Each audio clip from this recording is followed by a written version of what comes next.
በሳይንሳዊ ዘዴዎች የተደራጁ ስታቲስቲካዊ መረጃዎች የሀገርን ኢኮኖሚያዊ፣ ማህበራዊ፣ ፍትሃዊና ዲሞክራሲያዊ ልማትን ከማፋጠን ባሻገር የህብረተሰቡን ኑሮ ለማሻሻል ፋይዳቸው የላቀ ነው። እነዚህ መረጃዎች መንግስትና ሌሎች ተቋማት የተለያዩ ፖሊሲዎችን በመቅረጽ የፖሊሲ አፈጻጸሞችን ለመከታተልና ለመገምገም እንዲሁም ውሳኔ ለመስጠት ሚና አላቸው። የኢትዮጵያ ስታቲስቲካ አገልግሎት የናሙና ዳሰሳዎችና ቆጠራዎችን መነሻ በማድረግ ለተጠቃሚዎች ማዕከላዊና ሚዛናዊ ስራዎችን ያከናውናል። በመሆኑም ለሀገሪቱ የኢኮኖሚ ምንጭ የሆኑ ተቋማትን መረጃ ለማደራጀት የሚያስችል ጥራት ያለው ቆጠራ ለማካሄድ አስፈላጊ በመሆኑ ለሚመለከታቸው አካላት ስልጠና ተሰጥቷል። ጤና ይስጥልኝ የተከበራችሁ የፕሮግራማችን ተከታታዮች፣ የኢትዮጵያ መረጃና ስታቲስቲካ አገልግሎት በቡንጋ ፖሊቴክኒክ ኮሌጅ ለመረጃ ሰብሳቢዎችና መስክ ተቆጣጣሪዎች የሰጠውን ስልጠና የዝግጅታችን አካል አድርገነዋል። ቆይታችሁ ከኛ ጋር ይሁን።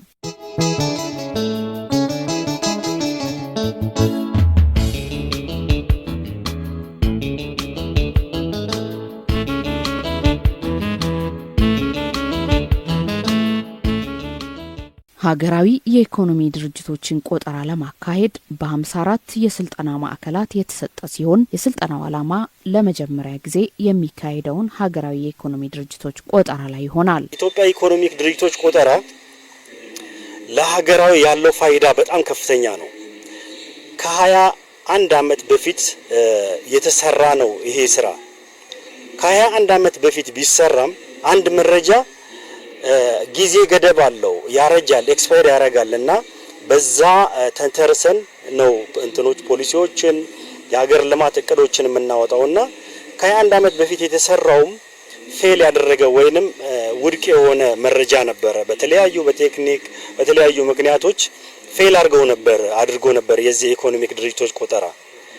አሁን ከ21 ዓመት በኋላ ይህንን መረጃ ካለፉት ድክመቶቻችን ተነስተን ከነሱ ተምረን ጥሩ ግብአትና ስንቅ ይዘን ልጆቻችንን መረጃ ሰብሳቢዎቻችንና ሱፐርቫይዘሮቻችንን እንዲሁም ስታቲስቲሻኖችን በሚገባ ዕውቀት አስታጥቀን ይህ ስራ ውጤታማ እንዲሆን አብቅተናቸዋል። በጣም ዝግጁ ነው መስሪያ ቤታችን። ይሄን ብቻ አይደለም፣ ሌሎች ግዙፍ የሆኑ እንደ ዲኤችኤስ የመሰሉ ቤተሰብ ፍጆታ ጥናቶች፣ ሌሎች ግዙፍ ግብርናን የመሰለ ባለፈው አመት የተጠናቀቀ ይህን የመሰለ ትላልቅ ፕሮጀክቶችን ሰርቶ ከነኛ የተማራቸውን ግብአቶች ይዞ ይሄንን ሀገራዊ ትልቅ ግዙፍ ፕሮጀክት አሁን ሊሰራ ተነስቷልና ይህ ፕሮጀክት መረጃው በትክክል ተሰርቶ ሲመጣ ለሀገር ከዚህ በኋላ ለ10 አመት እና ከዛ በላይ መንግስት የሚጠቀምበት መረጃ ነው። እንደ አገር አቀፍኛ እስካሁን ኢኮኖሚ ድርጅቶች ቆጠራ አድርገን አናውቅም። ህዝብና ቤት ቆጠራ እናካሄዳለን። ኢኮኖሚ ድርጅቶች ቆጠራ ግን ለመጀመሪያ ጊዜ ነው። በሰፊ ሁኔታ ነው ይሰራል። ምንድነው ኢትዮጵያ ውስጥ ያሉ ኢኮኖሚ ስራ ዘርፎች አሉ። ምን ናቸው እነዛ ስራ ዘርፎች? ደግሞ ምን ያህል ለሀገሪቷ አስተዋጽኦ ኢኮኖሚ ላይ ምን ያህል ያበረክታሉ የሚለውን መረጃ እናገኛለን። እንደ ዞንም እንደ ክልልም እስከ ወረዳ ውስጥ ምን አይነት የስራ ዘርፎች አሉ፣ እነዛ ስራ ዘርፎች ላይ ደግሞ ምን ያህል ሰው ኃይል ተሰማርተዋል የሚለውን መረጃ ያስገኛል። ከዛ ያንን መረጃ ተንተርሶ ፖሊሲ ቀራጮች አሉ በአገር አቀፍ ደረጃ ከሀገሪቷ ኢኮኖሚ ጋር የትኛው አካባቢ ላይ ምን አይነት ስራዎች አሉ፣ የትኛው አካባቢ ደግሞ ምን አይነት ስራዎች ይጎላሉ ብሎ መንግስት ወደፊት ለሚወስዳቸው እርምጃዎች መረጃዎቹ ዓለም አቀፋዊ ደረጃ የጠበቁ ስለሆነ እንደ ሀገርም እንጠቀምበታለን፣ እንደ ዓለም አቀፍም እንጠቀምበታለን ማለት ነው።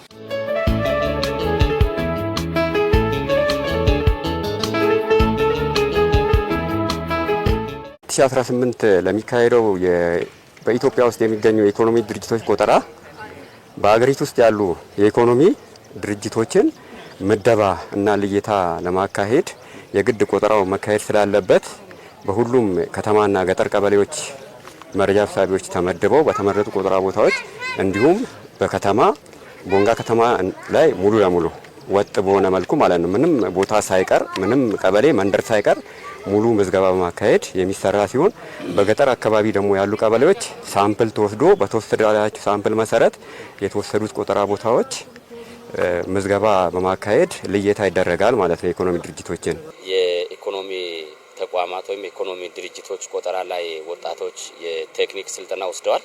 እነኚህን ወጣቶች ለዚህ ለማቅረብ ያው ተቋማችን የስራ ዕድል ፈጠራ ተቋም ከመሆኑ አንፃር እነኚህን ወጣቶች ለዚህ ስራ ለኢትዮጵያ ስታቲክስ ኤጀንሲ አቅርቧል። በዚህ መሰረት ደግሞ ስልጠናቸውን የወሰዱበት ሁኔታ አለ። እንዳጠቃላይ የኢኮኖሚ ተቋማት ወይም ድርጅቶች ቆጠራ ለአካባቢያችን ከፍተኛ ፋይዳ ያለው ነው። ስታቲክስ ኤጀንሲ ለማንኛውም ለውሳኔ የሚያስፈልጉ መረጃዎች የሚሰበሰቡት ከስታቲክስ ኤጀንሲ ነው።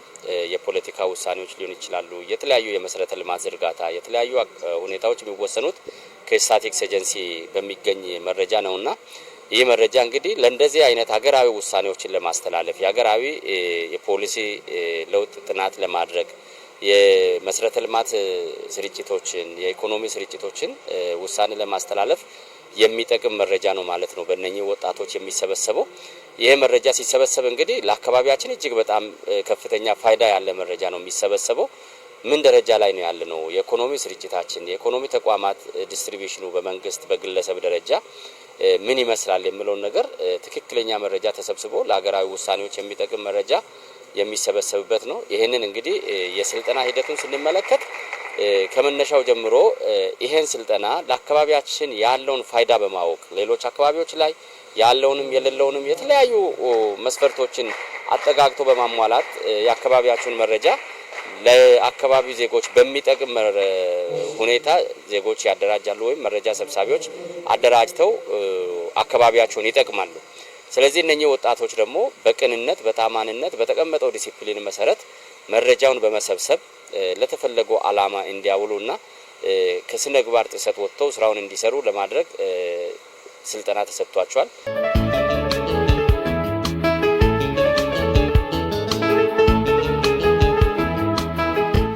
መረጃው ለሀገር እድገት መሰረታዊ ጉዳይ በመሆኑ ሰልጣኞች ተልዕኳቸውን መወጣት አለባቸው። የተሰጠን ዓላማና ራዕይ ተግባር በማድረግ ወደ ተመደባችሁ ስልጠና ቦታ ሄዳችሁ ስልጠናውን ካጠናቀቃችሁ ወደ በተመደባችሁ ቦታ በድል ተወጣችሁ ስራችሁ እንደምታተርፉን አደራ ለማለት በቃለሁ።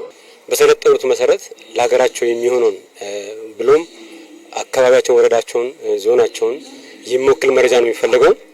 ይህ የሚሰራው መረጃ አንድ ከፋ ዞንን ይይዛል። ሁለተኛ ደግሞ አገራዊ መረጃ ስለሆነ በጥንቃቄ መረጃውን እንዲሰበስቡና ለመረጃው በኃላፊነት በተሞላ መልኩ ኃላፊነት ተወጥተው እንዲሰሩ ነው የሚያስተላልፈው መልእክቱ። እዚህ በኋላ እንግዲህ እያንዳንዱ ሰልጣኝ፣ አሰልጣኝ፣ አስተባባሪ የሚባለው ማለት ነው መስክ ላይ በመገኘት በስልጠናው በጽንሰ ሀሳብና ፍቺው መሰረት የኢኮኖሚ ድርጅቶች ቆጠራ ማለት ምን ማለት እንደሆነ ትርጉሙ ገብቶታል። እዛ ወደ መስክ በመሰማራት እያንዳንዱ ቤት ለቤት በመሄድ ኢኮኖሚ ድርጅቶች ምዝገባ ይካሄዳል ማለት ነው ከዚህ በኋላ።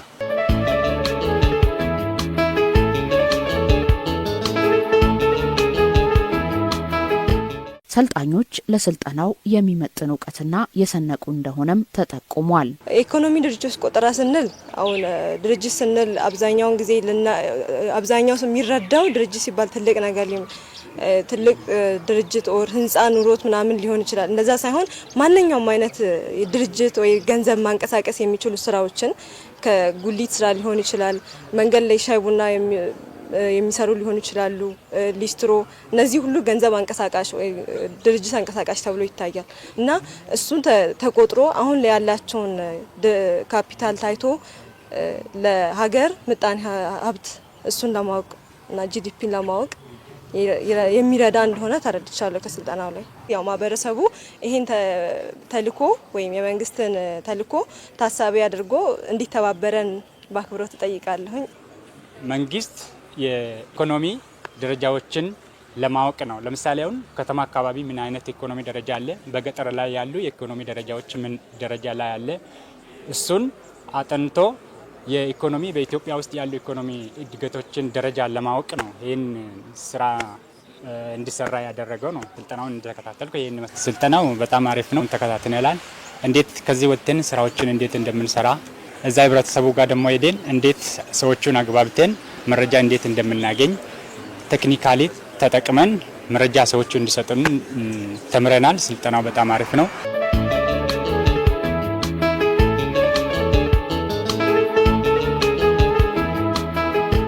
የወሰድናቸው የኢኮኖሚ ድርጅቶች ቆጠራ በአጠቃላይ በአገራችን ላይ የነበረውን አጠቃላይ የኢኮኖሚ እንቅስቃሴ ለሀገራችን ያለው አበርክቶ ምን ይመስላል የሚለውን ለማወቅ የሚረዳና ይህም ቆጠራ ከታች ከዲስትሮ ጀምሮ ትልቅ ኢኮኖሚ ወይም እስከ ኢንዱስትሪ የሚያንቀሳቅሱ ሁሉ ያሉበትን ደረጃ ለማወቅ የሚያስችል ደስ የሚል ስልጠና ነበረ።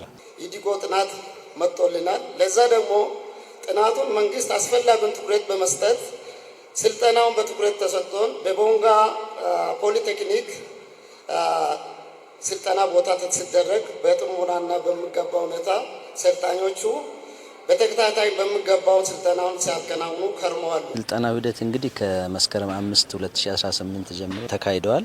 ስልጠና ሂደቱ እንግዲህ በማኑዋል የተዘጋጀ መጠይቆች አሉ፣ ፒዲኤፍ ማኑዋሎች አሉ። እነዛ ማኑዋሎችን እያንዳንዷን በፓራግራፍ ሳይቀር አንድ በአንድ ሄዶ አሰልጣኞች በሚሰጡት ስልጠና መሰረት አሰልጥነን ያው ለስምርዝ እያዘጋጀን ነው። ያንን ደግሞ ምን ያክል ገብቷቸዋል የሚለውን ስልጠና መስክም ሂደን ልምምድ አድርገናል። በዚህ አጋጣሚ ኦንላይን በቱል ቦክስ የሚባል አለ። እንደ አገረ 55 ክላስተሮች ላይ በአንድ ሰዓት የሚሰጥ ፈተና አለ። በሱም የኛ ቦንጋ ክላስተር ውጤታቸውንም ስናይ እጅግ የሚያስመሰግን ሆኖ አግኝቸዋለሁ እና በጥሩ ሁኔታ ተካሂደዋል። የኢኮኖሚ ድርጅቶች ቆጠራ በሚካሄድበት ወቅት ማህበረሰቡ ተአማኒነት ያለውን መረጃ በመስጠት የድርሻውን መወጣት አለበት። የመረጃ ምንጫችን ማህበረሰብ ነው። ማህበረሰብ ደግሞ ግንዛቤ ከሌለው ትክክለኛ መረጃ አናገኝምና እኛ መረጃ ማለት ነው እያንዳንዱ ምስጥራዊ ነው የምንሰበስባቸው መረጃዎች። የከሌ ንብረት የከሌ ድርጅት ይሄ ነው ብለን የምናወጣው ነገር የለም። እንደ አገር ነው የሚታየውና ማህበረሰቡ ይሄን ተገንዝቦ አስፈላጊውን ትብብር ወደ መስክ ስንሄድ አስፈላጊውን ትብብር ያደርጋል ብዬ አስባለሁ። እያንዳንዱ ቤት ስንሄድ ማህበረሰቡ እንደ ልጆቻቸው አይቶን ምን ጠይቀውን ጥያቄ ትክክለኛ መረጃ መስጠት። ለምን ያ የነሱ መረጃ አንዲት ነገር ከተበላሸ ማለት የዞኑ የክልሉ የወረዳው ዞን መረጃ ስለሚበላሽብን ትክክለኛ እየሰራለውን ነገር ምን እየሰራ እንደሆነ እዛ ላይ ምን ያህል ሰዎች ይሳተፋል፣ ምን ግብአቶችን ይጠቀማል፣ ካፒታሉ ምን ያክል የሚለውን ትክክለኛ መረጃ እንዲሰጠን በዚህ አጋጣሚ ለማስተላለፍ ፈልጋለሁ።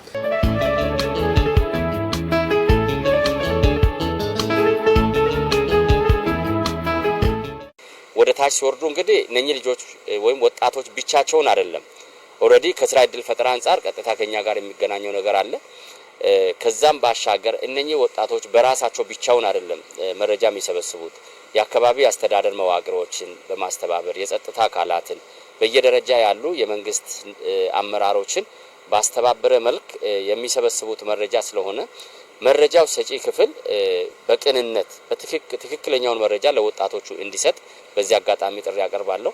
በየደረጃ ያለው የመንግስት አካላትም ቢሆን የጸጥታ አካላትም ቢሆን ይሄ ትክክለኛ መረጃ በትክክለኛ ሰዓት እንዲሰበሰብ ተገቢውን ድጋፍ እንዲያደርግ፣ ችግሮች ሲኖሩ በቀጥታ ከሚመለከተው ክፍል ጋር እየተነጋገረ እየፈታ ትክክለኛውን መረጃ በመስጠት እንዲተባበር በዚህ አጋጣሚ ጥሪና አስተላልፋለሁ።